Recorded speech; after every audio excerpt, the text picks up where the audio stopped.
IPL आहे आणि त्यात फायनल्समध्ये तुम्ही खेळणार आहात. त्याबद्दलच्या भावना काय आहेत? ऑब्व्हियसली ॲज अ टीम आणि ॲज अ युनिट आम्ही खूपच एक्सायटेड आहोत फायनल मॅचला अप्रोच करायला. आणि किंबहुना त्यामुळेच आजचा आमचा गेम प्लॅन थोडासा वेगळा होता. लाईक ज्या बॅटर्सना गेम टाईम थोडा कमी मिळालेला आम्ही त्यांना थोडंसं वर प्रमोट केलं आणि बॉलिंग वाईज पण वेगवेगळे रोल्स प्रत्येकाला देऊन बघितले, जेणेकरून आता आमच्याकडे अजून एक मॅच आहे. सो आफ्टर दॅट फायनलपर्यंत आमचं पूर्ण कॉम्बिनेशन रेडी असेल. मला 2 ईश्वरींबद्दल बोलायचं आहे. त्या दोघींनी आज जबरदस्त इनिंग केली. दोघींनी हाफ सेंचुरी केली. दोन्ही यंग प्लेयर्स, एक पुण्यावरून येते, एक नाशिकवरून येते आणि त्यांचा performance through out the tournament खूप छान होतोय. हो. त्याबद्दल काय सांगाल? नाही, दोघींकडे कॅलिबर नक्कीच आहे.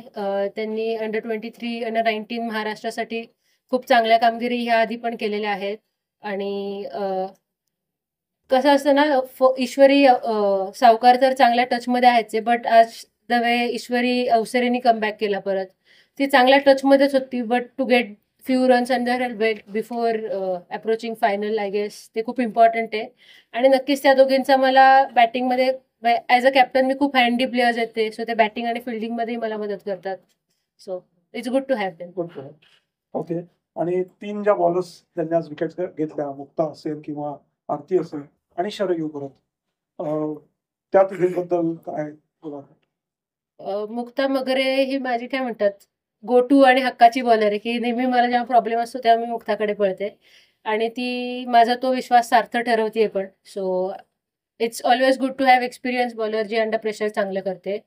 विथ आरती केदार अगेन तिने महाराष्ट्र सिनियर टीमसाठी खूप वर्ष चांगली कामगिरी केली आणि ती नवीन बॉल पण टाकू शकते, मिडल ओव्हर्समध्ये पण टाकू शकते आणि डेथ ओव्हर्समध्ये टाकू शकते. सो असा एक युटिलिटी प्लेअर असणं खूप गरजेचं आहे. आणि ती नेहमीच कधी पण जबाबदारी असेल तर तिचा हात वर असतो की ताई मी बॉलिंग करेन. So it's good to have her as well. आणि शरयू फर्स्ट मॅच ती खेळली नव्हती, सेकंड मॅचला तिला चान्स मिळाला आणि ती तो दोन्ही हातांनी ग्रॅप केला. सो यंग प्लेअर जेव्हा अशा मोठ्या स्तरावर अपॉर्च्युनिटीज चांगल्या ग्रॅप करतात आणि आता तिथनं पुढे तिने नुसता तो ग्रॅप नाही केला तर ती त्याच्यावर चांगलंही करत चालले. सो हेच आय गेस हेच MPL ह्या बाबतीतच आहे आपलं, की WMPL मध्ये अशाच प्रकारे महाराष्ट्राला नवीन चांगले खेळाडू मिळतील. पण मागच्या मॅचमध्ये पहिल्या ओव्हरमध्ये तिने बरेच रन्स दिले होते. तिने गौतमी नाईकने राईट. बराच स्कोर दिला होता तिच्या अगेन्स्ट. त्याच्यानंतर थोडी काही डिप्रेस होती, डाऊन होती आणि आज म्हणजे त्याचा त्या ओव्हरचा काही परिणाम झाला का त्याच्यावर? नाही, खरं तर ॲज अ कॅप्टन मी खूप ऑनेस्ट असते प्लेयर्स बरोबर. आणि मीटिंगमध्ये मी त्यांना एकच प्रश्न विचारला की किती बॉल चांगल्या बॉलवर मारले गेले. जेव्हा आपल्या एक फील्ड प्रमाणे बॉल असतो किंवा चांगले बॉलवर शॉट पडतात तेव्हा ॲज अ कॅप्टन और ॲज अ लीडर मला काही इश्यू नसतो. बट त्यातल्या 4 पैकी 2 बॉल खराब होते. सो माझा प्रश्न तिला हाच होता की ते 2 बॉल कट डाऊन होऊ शकतात का? एक ऑड बाउंड्री पॉवर प्लेला एक चांगला शॉट कोणालाही पडतो. सो चांगला बॉलर तोच असतो, तो चांगला कमबॅक करतो. सो आज आमच्या ॲज अ टीम और ॲज अ बॉलिंग हाच प्लॅन असतो की जितकं होईल तसं फील्ड प्रमाणे बॉलिंग टाकायची आणि ते तिने आज केलं. आता शेवटचा एक प्रश्न विचारतो तेजल सर्व्हिस बद्दल स्वतः. ऑरेंज कॅप आज मिळाली आहे. WMPLची ही पहिली ऑरेंज कॅप तुम्हाला मिळाली आहे. त्याबद्दलच्या भावना काय आहेत? एक दुसरं त्याच्यातलाच सब क्वेश्चन म्हणजे Tejal service as a captain कशी आहे?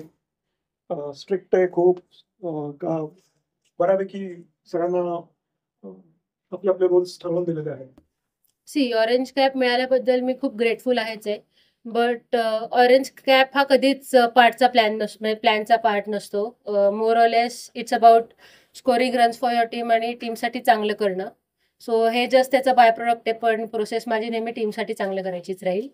आणि ॲज अ कॅप्टन म्हणाल तर मी ॲज अ पर्सन खूप तशी निवांत आणि मला सगळ्यांशी बोलायला आवडतं. मला आता लोकांची गप्पा मारायला आवडतात. सो मी तसं फन आणि निवांत आहे. बट वेन इट कम थोडंसं professionally on the field, tactically मला विचार करायला आवडतात. आणि सिच्युएशनल असतं. काही काही प्लेयर्सना थोडंसं समजून सांगायला लागतं आणि त्यांच्याकडनं चांगला परफॉर्मन्स काढून घ्यायला लागतो. आणि काही काही लोकांना थोडंसं शेपटीवर पाय देऊन त्यांना थोडंसं चावी मारून त्यांच्याकडनं परफॉर्मन्स काढून घ्यायला लागतो. सो अगेन जसे समोरचे व्यक्ती आणि प्रवृत्ती बदलतील तसं ॲज अ कॅप्टन मी अडॅप्टिव्ह आहे. Great. So Tejal, thank you very much. आणि फायनलसाठी तुम्हाला ऑरेंज कॅपबद्दल विचार. फायनलसाठी तू म्हणते स्टेप बाय स्टेप आम्ही एक गेम ॲट अ गेम घेतो किंवा काय? फायनलला काही वेगळी स्ट्रॅटेजी असते का किंवा काही वेगळे दडपण असतं का? ऑब्व्हियसली असतं, कारण की दडपण नाही म्हणणार मी, पण एक चॅलेंज असतं की अंडर प्रेशर चांगलं करायचं. आणि आय फील चॅम्पियन टीम तीच असते जी अंडर प्रेशर डिलिव्हर करू शकते. सो आता आमचे गेम प्लॅन्स किंवा जसं आता होत आहेत, ऑब्व्हियसली आजची मॅच आम्ही जिंकण्यासाठीच खेळत होतो. बट साईड बाय साईड जेव्हा आम्हाला माहिती होतं मॅचच्या आधी की आम्ही क्वालिफाय झाले, तर थोडेसे प्रिपरेशन फायनलच्या हिशोबाने आमचे सुरू झालेले. जे तुम्ही बॅटिंगमध्ये शुक्रिया. चेंजेस बघितलेच किंवा बॉलिंगमध्ये पण युजली जे वन चेंज बॉलर तर ते आज थोडेसे उशीर आले, कारण फायनल मॅच ही माझ्या कंट्रोलमध्ये नसते. सिच्युएशन आणि मोमेंटम जसा शिफ्ट होतो तसं प्लेअर शुड बी अडॅप्टिव्ह, आणि ॲज अ कॅप्टन माझा हाच रोल असेल की त्यांना त्या सगळ्या सिच्युएशनसाठी मी तयार करू शकेन. सो आजचा गेम प्लॅन तोच होता. आजच्या सामन्यात उतरण्यापूर्वी किरण नवगिरे विरुद्ध काही विशेष प्लॅन होते का? कारण आपण पहिल्या ओव्हरमध्येच बघितलं की किरण तिच्या झोनमध्ये असताना ती काही करू शकते. काही विशेष प्लॅन होते त्यांना आउट करण्यासाठी? फक्त किरणला नाही तर संपूर्ण टीमला स्पेसिफिक प्लॅन असतात. थोडंसं आता आम्ही बरेच वर्ष एकत्र पण खेळलोय किंवा जे एज ग्रुपचे लोक पण आहेत, तर तसे आमच्याकडेच असतो. दोन्ही ईश्वरी म्हणलात, त्या दोघींनी एज ग्रुप व्हेरियस लीड केलेले आहेत. सो एका प्रत्येक बॅटरचा एक स्ट्रॉंग झोन असतो. तर ॲज अ बॉलिंग आमचा हाच प्लॅन असतो की आम्ही जास्तीत जास्त आमच्या स्ट्रेंथवर टाकू आणि बॅटर्सच्या रेंज हिटिंग आरपासून आम्ही थोडंसं लांब बॉल ठेवू. ऑरेंज कॅप डोक्यावर चांगली सुंदर दिसतेय. WMPL सारख्या मोठ्या टुर्नामेंटला उतरताना काही विशेष तयारी केली होती अगोदर? त्याचा अ, फायदा झाला तुम्हाला? जेव्हा ह्या टुर्नामेंटचं कळलं आणि मला जेव्हा मी लीड करते कळलं, तर माझा मोठो हाच होता की ह्या टुर्नामेंटमध्ये मी कसं कॉन्ट्रीब्यूट करू शकते as a captain. So I feel एक चांगलं टीममध्ये एन्व्हायरमेंट बनवणं. दुसरी गोष्ट असते की मी आमच्या टीमचा मोटोच असा ठरवला होता की डिटरमाइंड टू डॉमिनेट, आणि आम्ही एक 4-5 टेम्पलेट सेट केले होते जे आम्ही थ्रू आउट द टुर्नामेंट आजपर्यंत फॉलो करत आलो. सो बेसिक डिसिप्लिनच्या गोष्टी आणि ह्या बघता ज्या माझ्या कंट्रोलमध्ये आहेत. सो ॲज अ लीडर माझा तो प्लॅन होता. आणि ॲज अ बॅटर म्हणाल तर ऑब्व्हियसली MPL साठी अशी स्पेसिफिक तयारी नसते. As a professional cricketer I just want to grow. त्यामुळं मी माझे जे एरिया आहेत, मी माझे स्ट्रेंथ टू सुपर स्ट्रेंथ कसे कन्वर्ट करू शकते आणि माझे जे एरिया आहेत जिथे मला काम करायचंय त्यावर मी त्याचे अल्टरनेटिव्ह शॉट्स कसे घेऊ शकते ह्यावर माझा प्रयत्न जास्त होता. थँक्यू तेजस. थँक्यू.